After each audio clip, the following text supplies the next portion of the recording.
Thank you. So here's now the presentation on your concept paper, what you are supposed to produce, no? So the research is on this is your contribution. So what happens in your research? So research is considered as a conversation. It is a social activity. There are other participants in the conversation. It's not just you as researcher. You will involve others in the whole research. So participants have a relatively common goal, purpose in conversation. We involve those who should be the right people whom you should be will be included in the study. So conversations really start from scratch. So this is to give us encouragement. We will start, don't think that you will start from nothing. But there are always information, literature, conversations that will help us start our writing. The first contributions to a conversation typically draw from previous or existing conversations. Purpose might change as conversation progresses.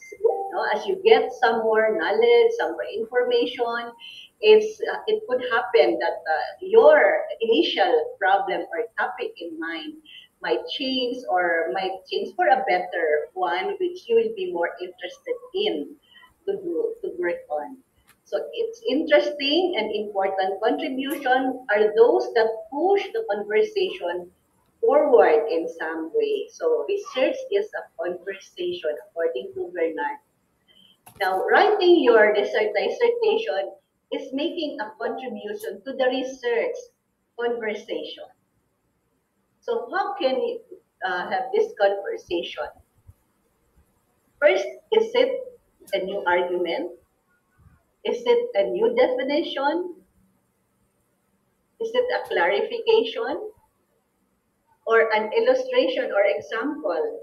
Or it could be an elaboration or extension of previous conversations.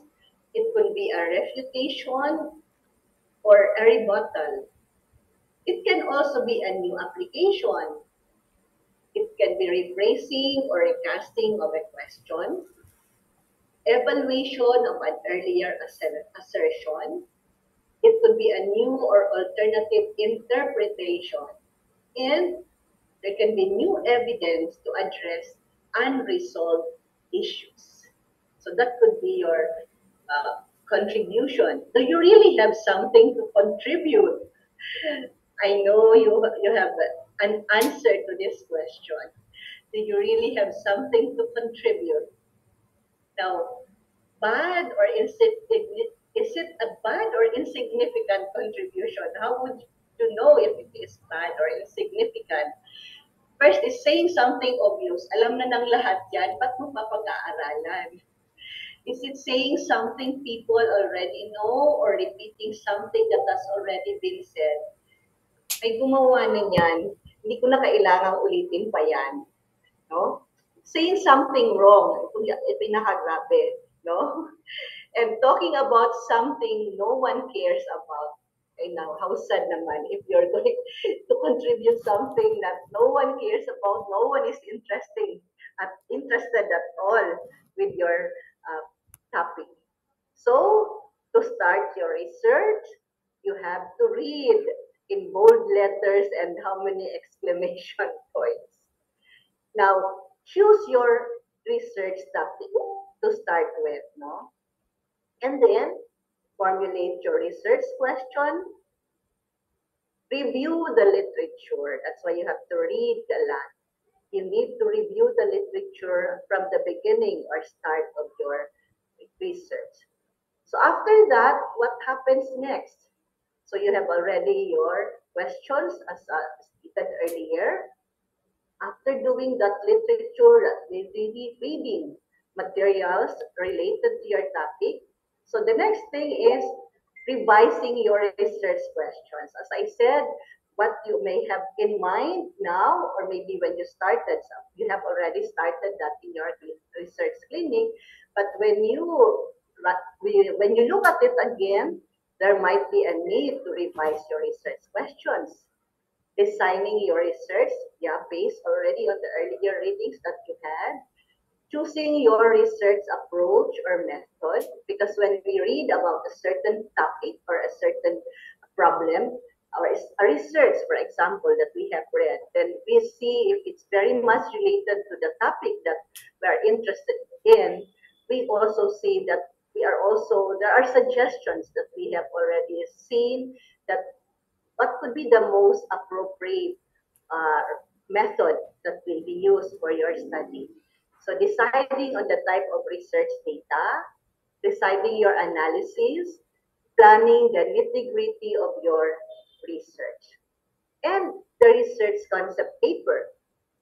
It provides a brief but detailed description of your proposed research for your dissertation. It is a brief but detailed description. So these are the parts of your research concept paper which you will be submitting you will be preparing in your research clinic, and then that is what you will be submitting for the oral defense or title defense. So what should be there? First is the background and rationale of your study, and your conceptual or theoretical framework if applicable. Then this will also be discussed in the next topics. Then also formulating your research questions, problems, or purposes. And can there be a research hypothesis? It is applicable when you have a quantitative research. And then your research method. It should be in your concept paper where you will be presenting the research design, participants, instruments, data gathering procedure, and data analysis. And of course, all the references that you had when you were doing your literature review or when you were already writing your concept paper. So the research concept paper have this section, no? The section and then the key questions for each section. So first is the background and rationale of the study. The question here is my research question worth investigating?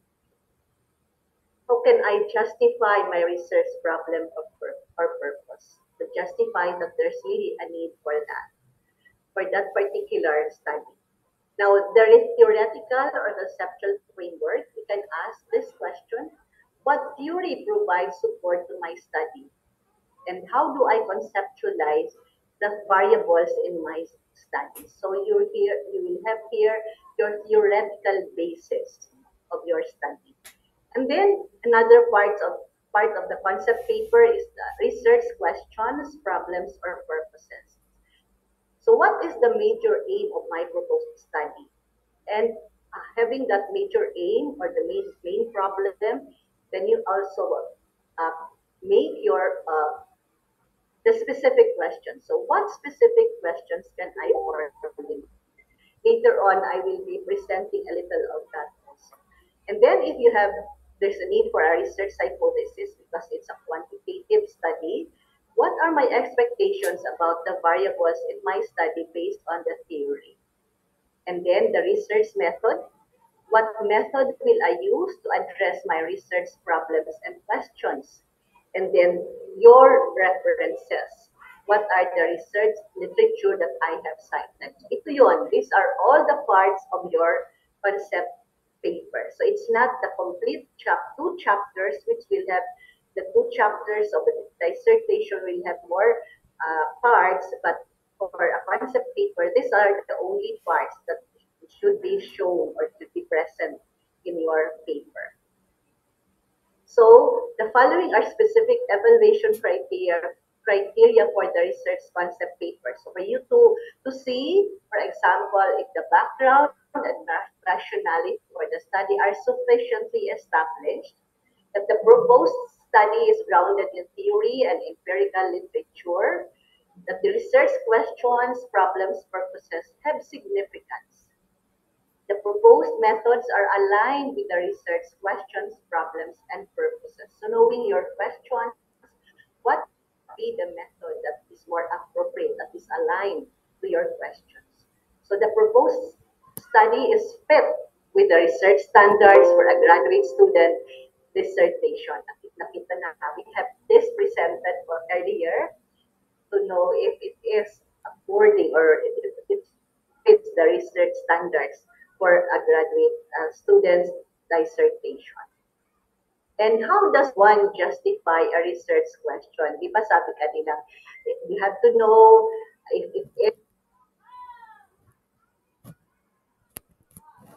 question can be justified by giving the reason why there is a need to study your research question.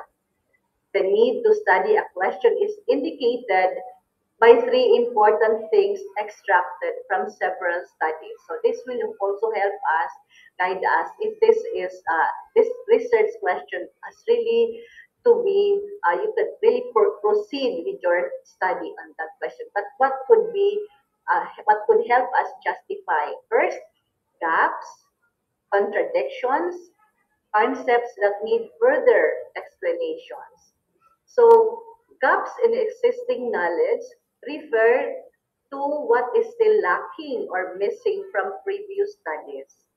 Gaps from previous studies are not usually explicitly given by the author, but we as readers, should be able to identify what is missing in the phenomenon being investigated. You will feel that when you read a research article, because, for example, it is related to your study, to your area of specialization, there will really be you sometimes you'll experience there's something missing. I think there's something missing. I think that there is a question that cannot be answered. I have questions related to this topic, but it cannot be answered in this study. So, what can be gaps? Gaps can be variables that were neglected to be included in the study. No, sometimes it becomes part of the recommendation because you think, this other variable could have been added to the study. It would be more interesting if this was added, but it's missing. So it gives you an idea, this is missing.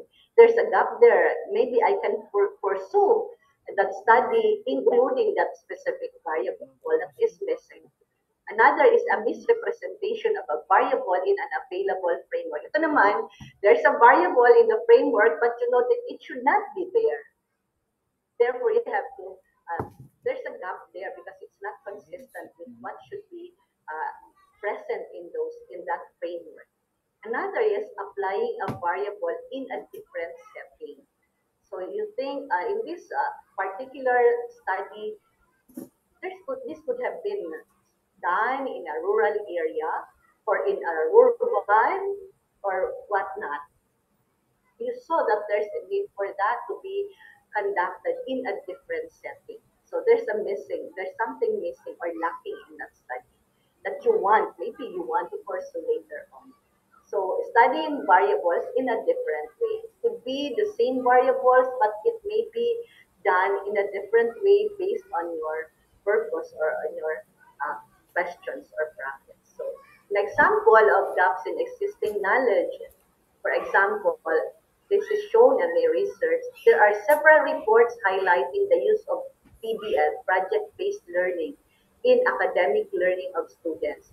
However, these reports fall short in terms of appropriate implementation procedures for PBL and the relevant explanatory investigation in assessing the effects of PBL, especially in the areas of accuracy and achievement. So although some studies provided clear structure in implementing PBL as a method, according to these authors, most studies on PBL show that the intervention process follows no precise flow and practitioners devise their own techniques in implementing the method. So we see here, what is missing as expressed in this particular study. So it gives us an idea on what to pursue because these things have not been studied yet. It is missing. There's a gap in the existing knowledge. So it could be a possible way if in your case, that is what you want to pursue with your study. And then what about contradiction?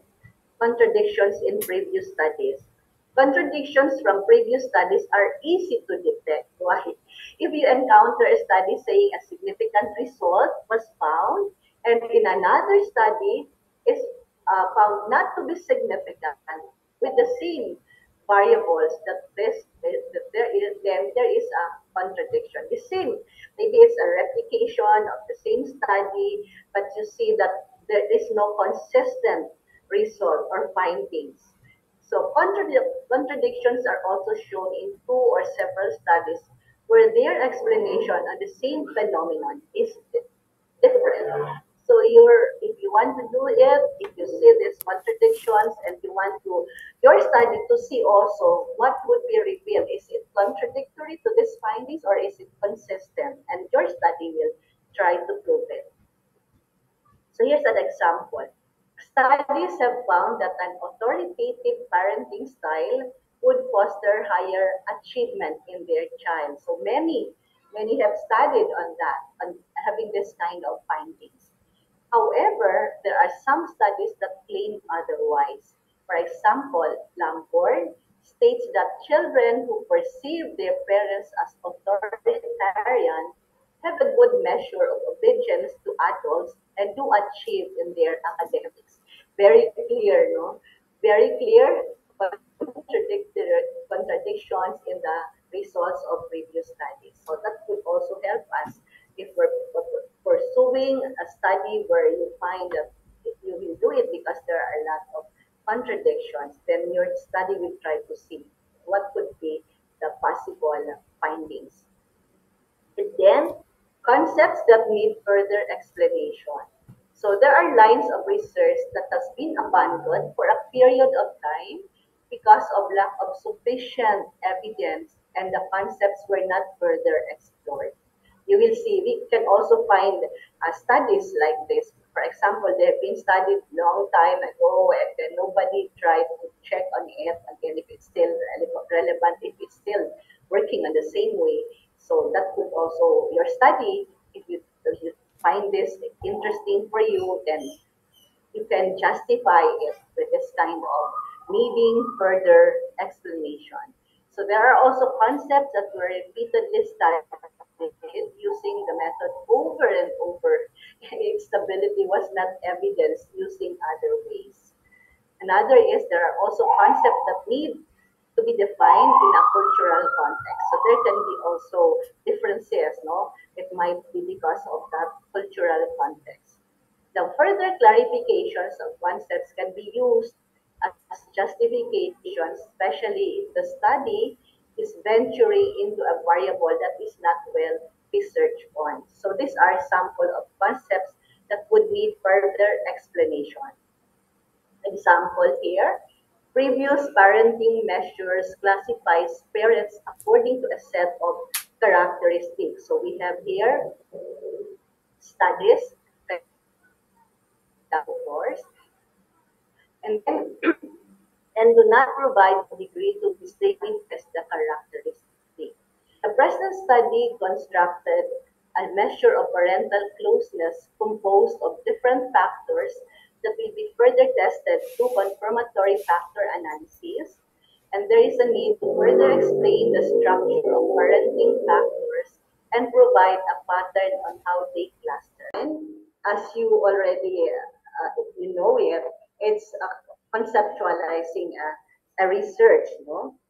So the focus question, which you also read earlier, what are the basis for conceptualizing a dissertation research problem?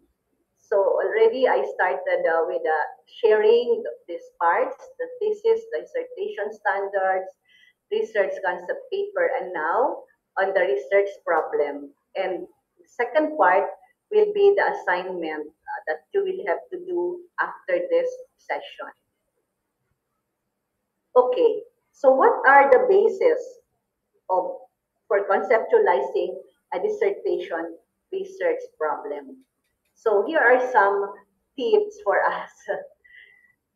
For example, constructing and writing a research proposal should be regarded as the core preliminary activity for a researcher.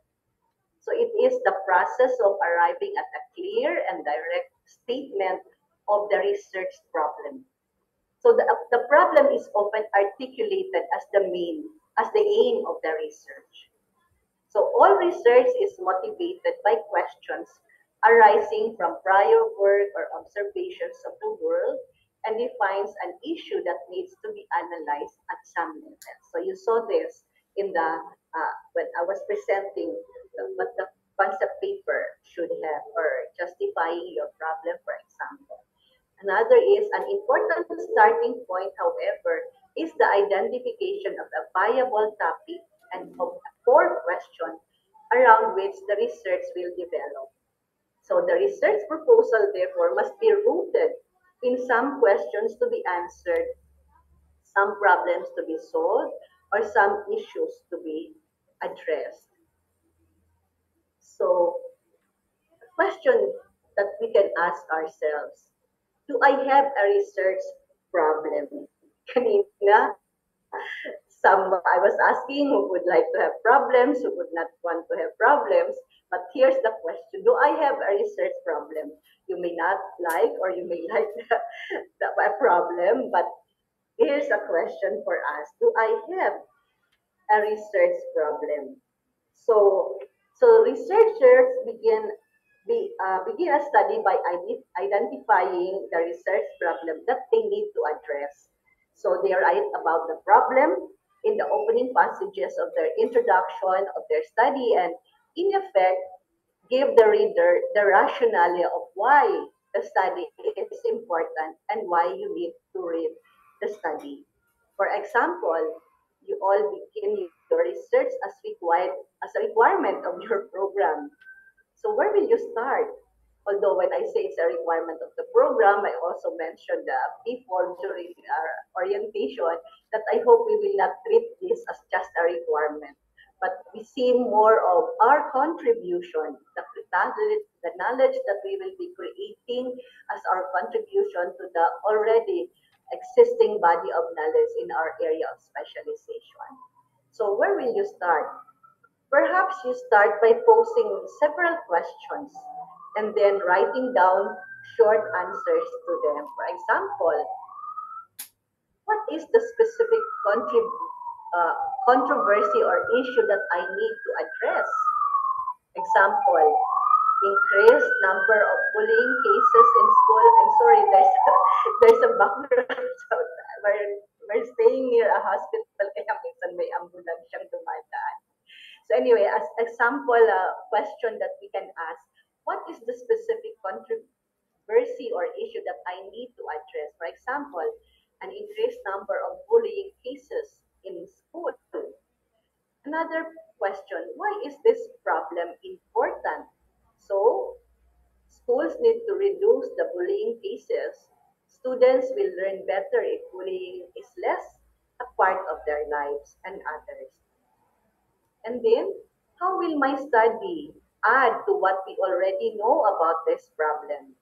Example, we really do not have many school plans for addressing this increasing number of cases. And who will benefit from what I learn about this problem? So this is part of the significance of your study. Who will benefit? The schools will benefit, who particularly in schools, the guidance counselors or the school heads, the administrators, or anybody interested in learning how schools can respond to the increasing number of bullying cases.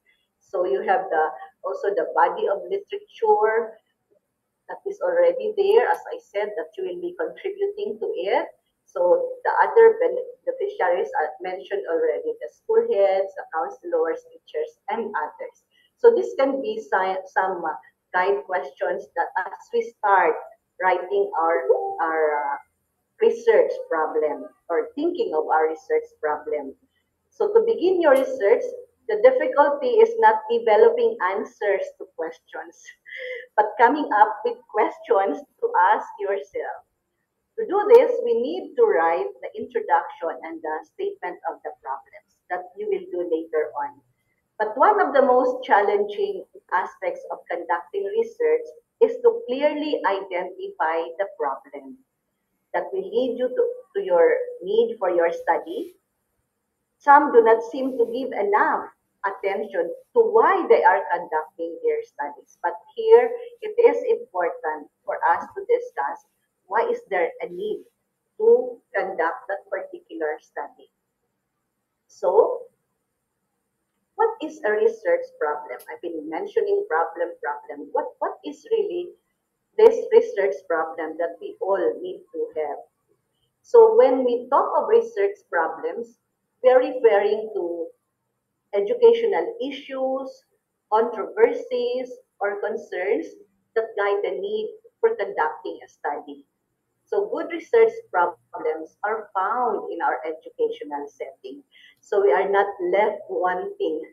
We, we, we, we are, if ever we are counselors or educational leaders or school heads, we can always look at those educational, identify those educational issues, those controversies that are happening in school or in our institutions, and other concerns that are there. We cannot say there's none in my institution or in my school. Okay, so we can also ask this question: what was the issue, problem, or controversy that the researcher wanted to address?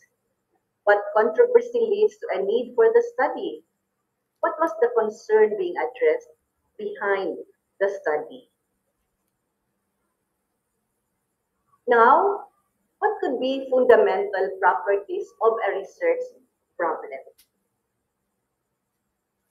So it must first articulate a real and justifiable issue grounded in all likelihood in prior research experience and thus worth doing.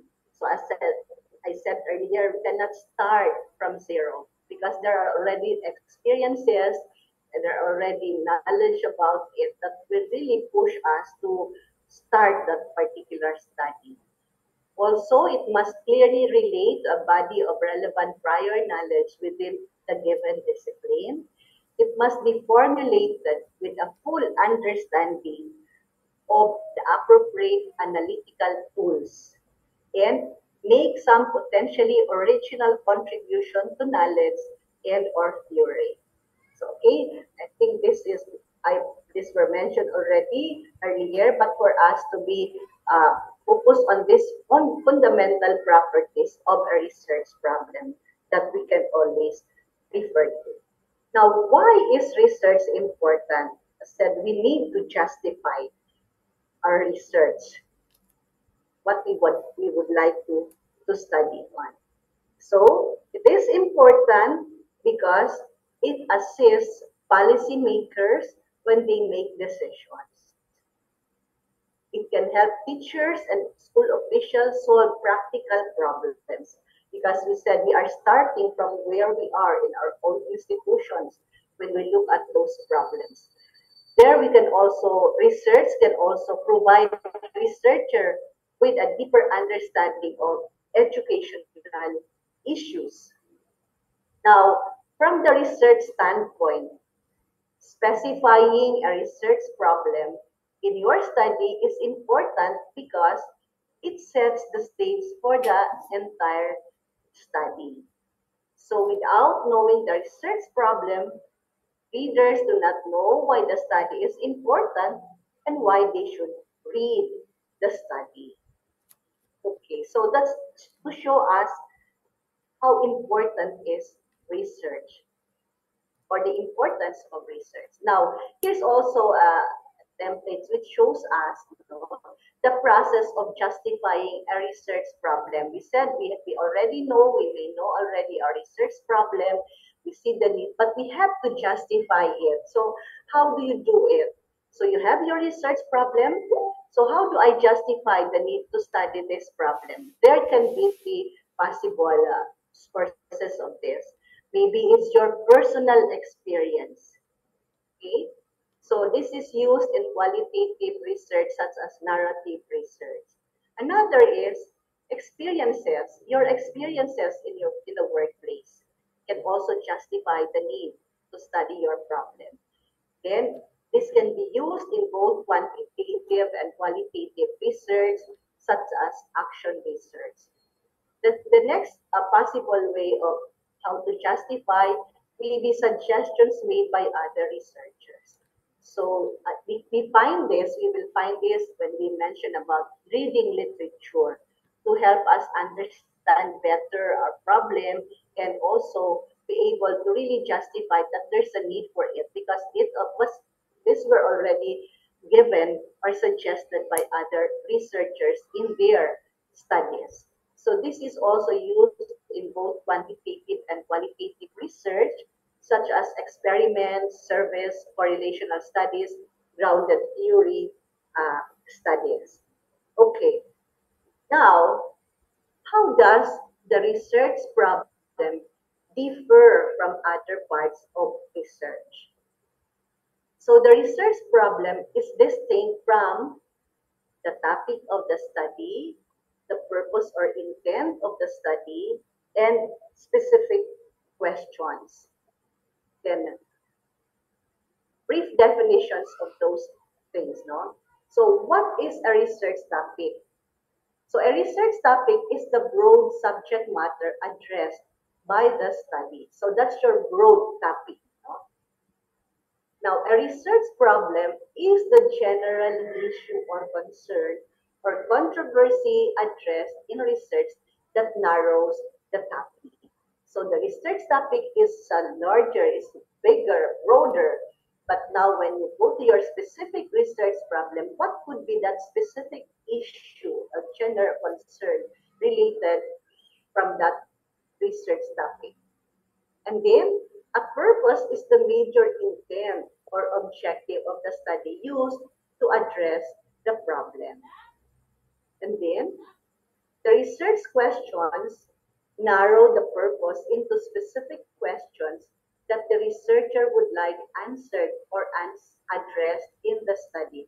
So I hope you see the pattern from starting broad, big topic, then you narrow down by focusing on that research problem, and then you see what could be the purpose why you want that research problem, why how you would address that research problem, and then specific questions. So you see that when you formulate the statement of the problem, you will have your major problem, and then your research or specific questions that would help you address the problem. So here it is, no?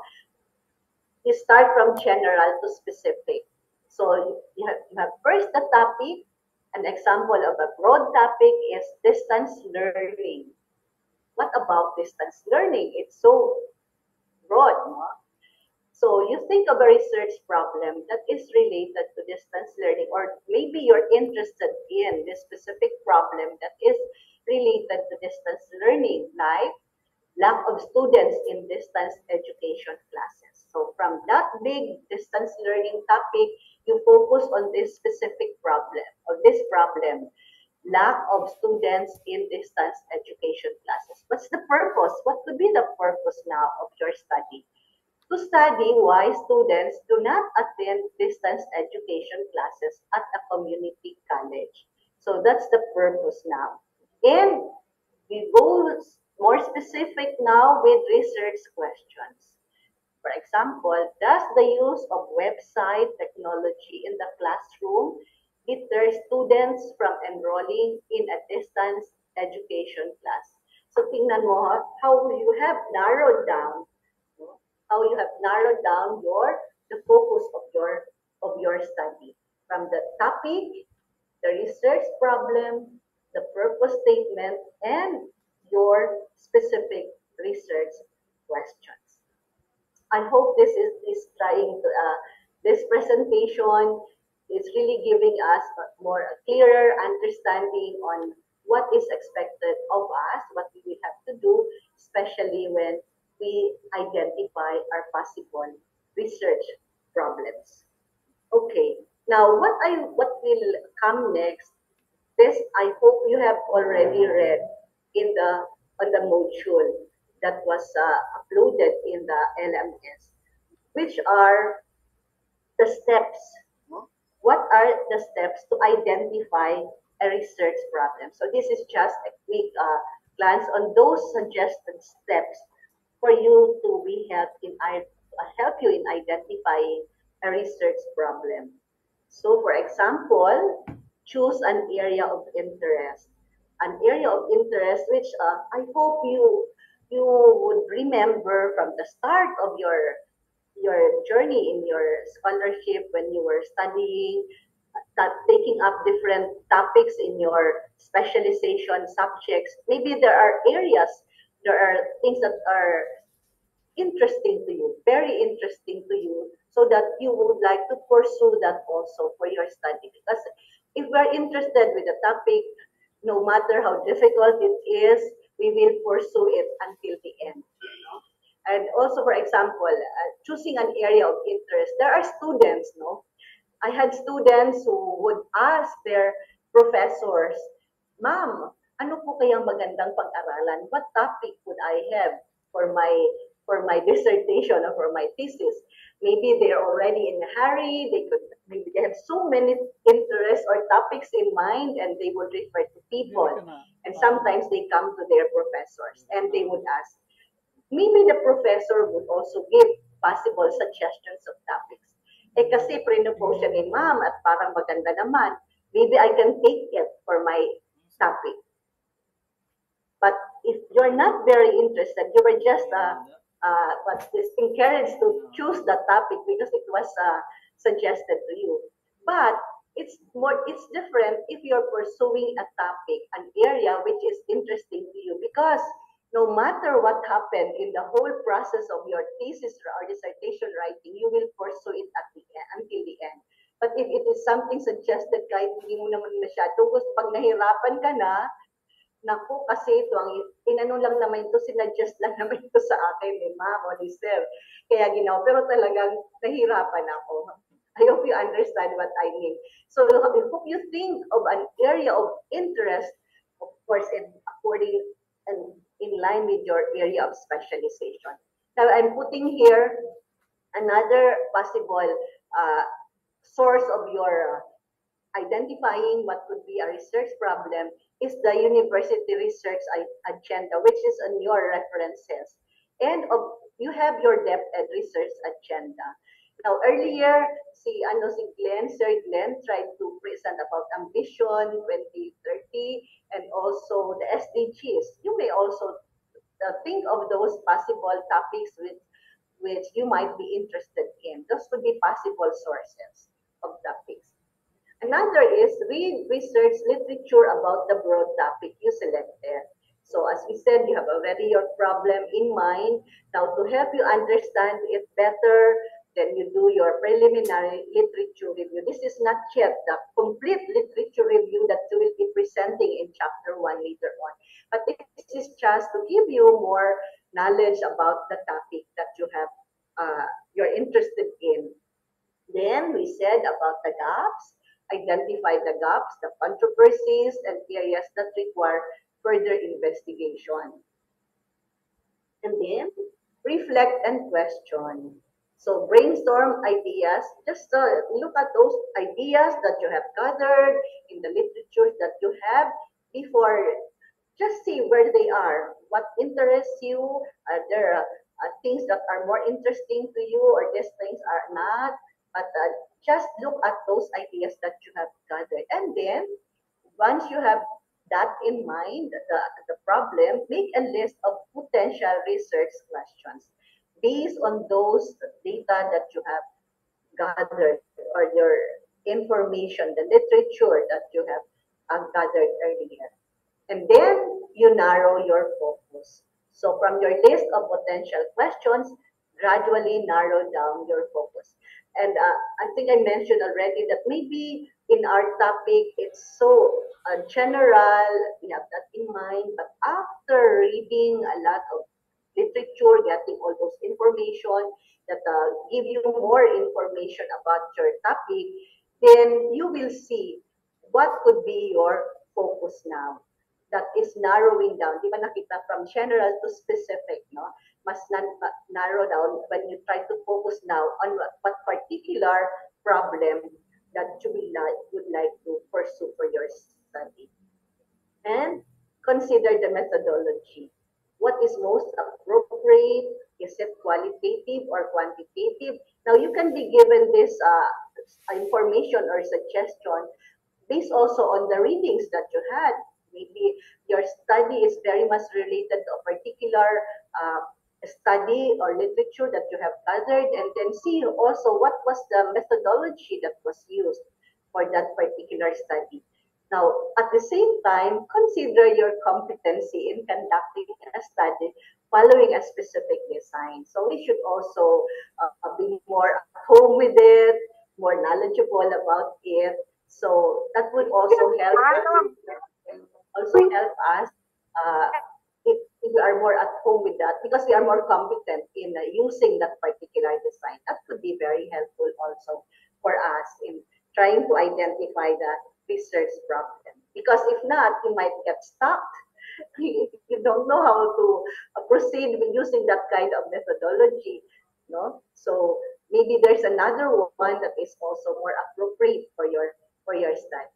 So these are the readings, no, in the steps to identify a research problem that you found, that you read in the module, and there are more explanations there that you might want to go back to.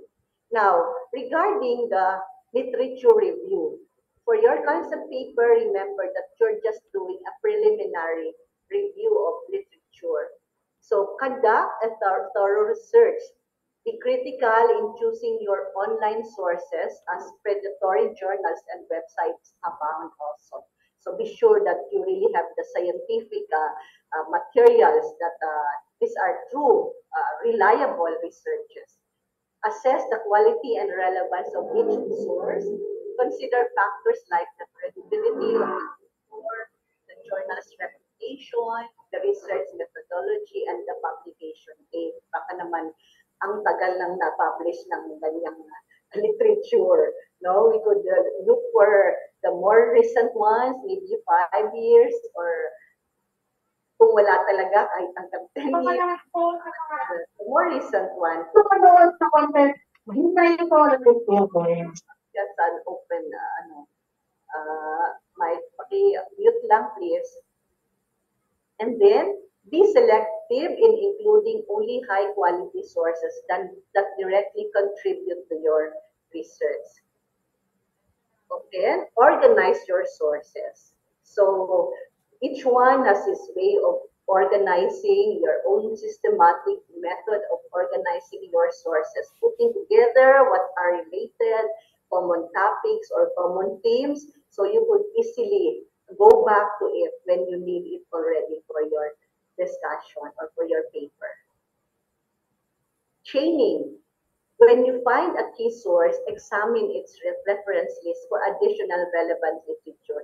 You see, when you get hold of a research, there you will find more sources to maybe some of studies that are related to your topic from one topic that one article, for example, that you have got hold of, then they would lead you, these articles will lead you to other sources. Then that will be a big help, especially looking for primary sources. No?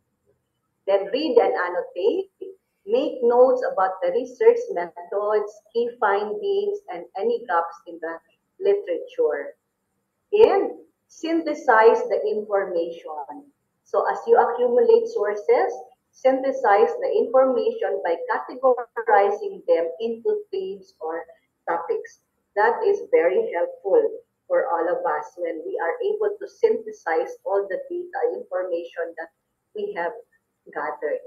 Now, some more, identify research gaps. As we said, how important it is to be able to know this research gap, because they can be your basis for your research questions and also of justifying the need for your study. Now, keep records for proper citation and documentation.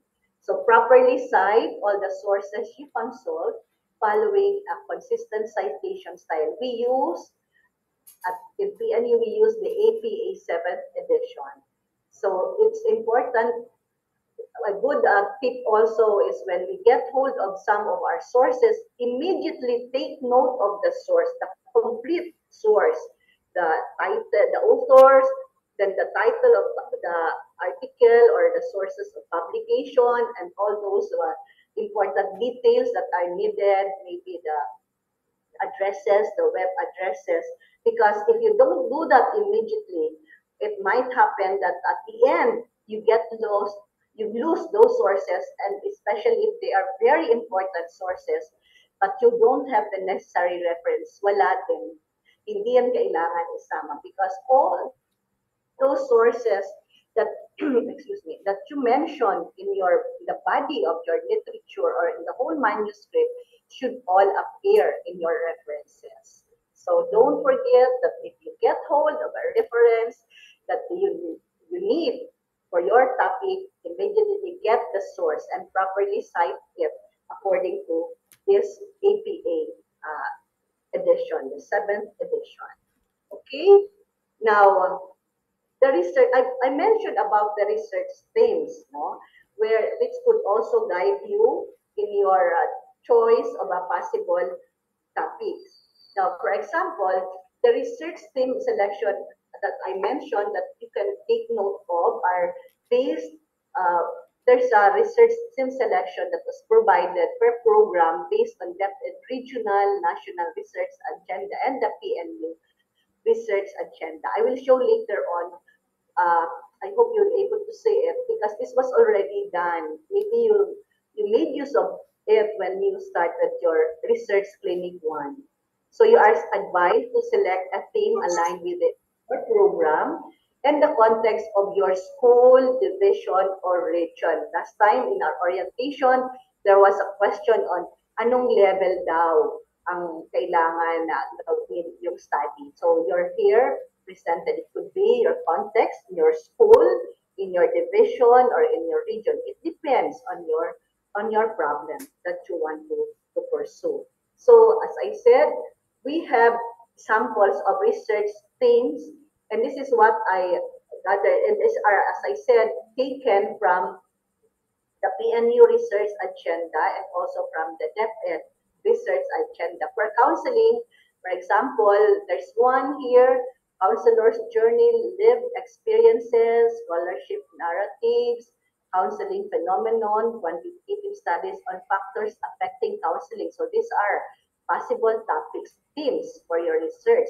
Another is counseling in basic education from elementary to senior high. So these are big themes, no? Counseling in the tertiary level, counseling teachers and other DepEd personnel, development of counseling tools. These are sample research things. But as I said, aside from the PNU research agenda and the and the DepEd research agenda, you might find other themes that are interesting for you that you can make use of for your research problem. So, yung sabi kanina, for those who have the ambition, 2030, there's sustainable development goals and other possible researchers. Now, there is a long list here of possible themes, research themes that were also taken from the same source, the PNU research agenda and DepEd.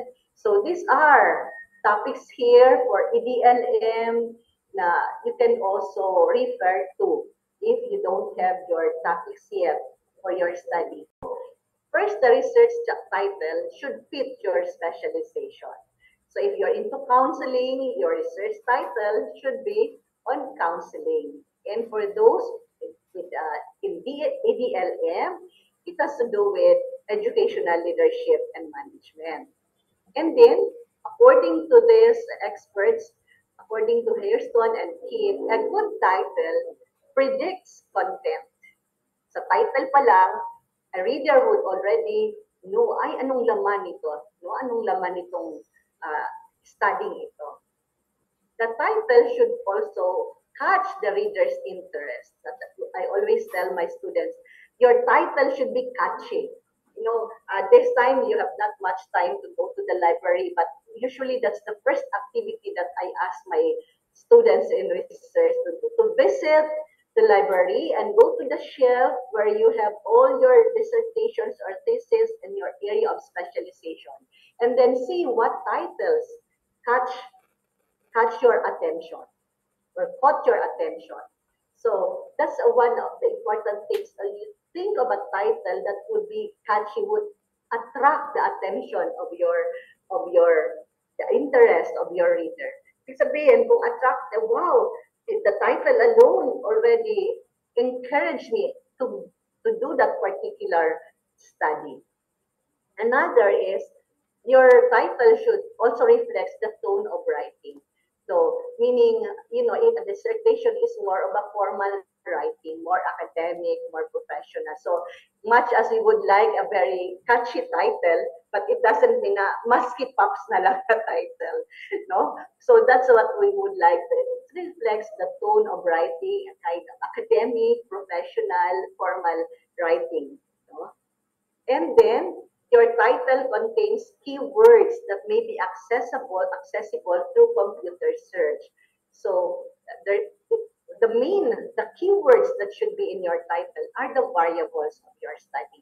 Now, I don't have to discuss what are the variables. You have studied that in your quantity and qualitative studies. Of course, this is not also the first time that you're conducting a research. So the keywords that you will find in the title are your variables. So they should be shown in your title.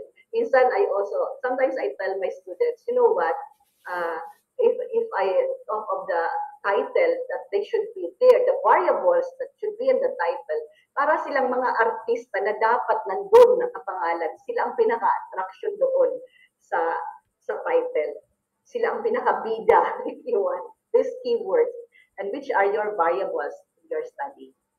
So, a good title predicts the content. It should be interesting, and then the tone of writing should already express what are the already described the study, and what are the keywords that should be in the title.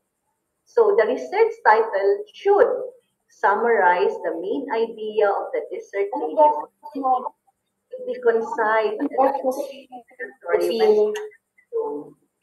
Anong oras pala yun? excuse me, Ano? paki-off please. And another, I think, very interesting for you to know is that the recommended length for a title is no more than 12 substantive words. No? If it's it's a kilometric title, wala nang magtsatsagang tumingin pa lang sa title ng iyong study. So, this is a recommended length, at least not more than 12 substantive words. Then that could really be a catchy title. Okay, so with that ends my sharing. I would wish each one happy research. So thank you very much.